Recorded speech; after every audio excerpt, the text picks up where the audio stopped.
يعني إيه اللي ممكن يخلّيكِ تُقعي في حُب راجل؟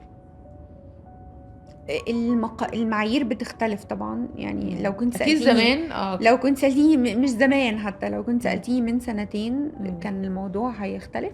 إمم، دلوقتي حقيقي والله فعلًا أنا بادوّر على شخص يبقى علاقته كويسة بربنا، إمم، لإن الشخص اللي علاقته كويسة بربنا هيبقى طول الوقت بيعامل ربنا فيكِ فيّا وفي الناس، مش إمم، بس فيّا. إمم، يعني طول الوقت ربنا موجود بالنسبة له، إمم، فأنا مش باغش الناس عشان ربنا شايفني، إمم، أنا مش باخدع عشان ربنا شايفني، أنا مش باكدب عشان ربنا شايفني، ربنا معايا طول الوقت. إمم. فده مش هاقعد أقول لِك بقى يبقى كريم ويبقى طيب لأ يا ويبقى ريت، يا حنين، ريت يبقى.